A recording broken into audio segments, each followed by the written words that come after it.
আসসালামু আলাইকুম। আজকে আমরা কথা বলবো খামারের মুরগিগুলা মারা যায় কেন? আসলে মুরগি মারা যাওয়ার ক্ষেত্রে আমাদের লস হয় অনেক বেশি। মুরগি যদি আমরা টিকিয়ে রাখতে পারি সেক্ষেত্রে আমাদের লাভ হয়। আর মুরগি যত মারা যাবে আমাদের লসের সম্ভাবনা ততই বাড়বে। তো আজকে আমরা জানবো ১০ টা কারণ যে কারণগুলোতে মুরগি মারা যায় বিশেষ করে। তো বেশি বড় করব না, পুরো ভিডিওটা দেখার অনুরোধ করব। ১ নাম্বার হচ্ছে ঠান্ডা বা গরম। ঠান্ডাতেও বেশি ঠান্ডাতেও মুরগি মারা যায়, আবার বেশি গরম হইলেও মুরগি মারা যায়। ২ নাম্বার হচ্ছে অপুষ্টিকর খাবার।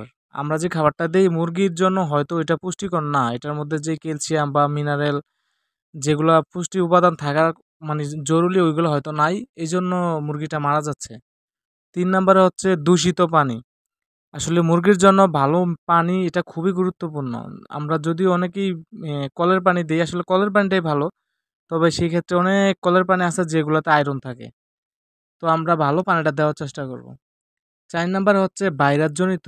অনেক সময় অনেক ভাইরাস ব্যাকটেরিয়ায় আক্রমণ করলে আসলে মুরগি মারা যায়। তো সেই বিষয়টাও আমাদেরকে খেয়াল রাখতে হবে। ৯ নাম্বারে হচ্ছে ভ্যাকসিন।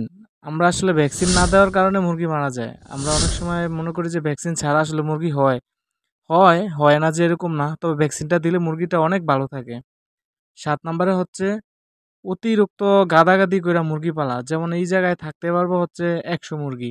কথার কথা আপনি এখানে দিয়ে দিলেন হচ্ছে ২০০-২৫০ মুরগি। তাইলে এটা ওভারলোড হয়ে গেল না? এই ক্ষেত্রেও মুরগি অনেক মারা যায়। এক্ষেত্রে মুরগি দ্রুত অসুস্থ হয়ে যায়।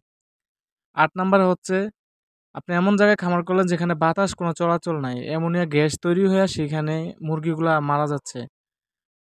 আর ৯ নাম্বারে হচ্ছে কৃমি বা উকুন। এটা আমরা অনেকেই ধরতে পারি না। মুরগির কিন্তু কৃমি হয় এবং উকুন হয়। এই ২ টার কারণে অনেক মুরগি মারা যায়। এই বিষয়টা আমরা দেখব এবং খেয়াল রাখব। ১০ নম্বরে হচ্ছে ওষুধ। আমরা সর্বশেষ যেটা জানবো সেটা হচ্ছে ওষুধ। আমরা ভুলভাবে ওষুধ দেই, এই কারণে অনেক সময় মুরগি মারা যায়।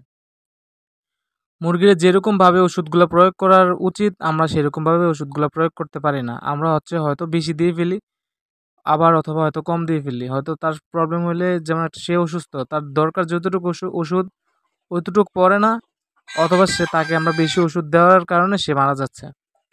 তো এই বিষয়গুলো আমরা খেয়াল রাখবো। আজকের ভিডিওটা এই পর্যন্তই। আমাদের চ্যানেলটি সাবস্ক্রাইব করে আমাদের সাথেই থাকবেন।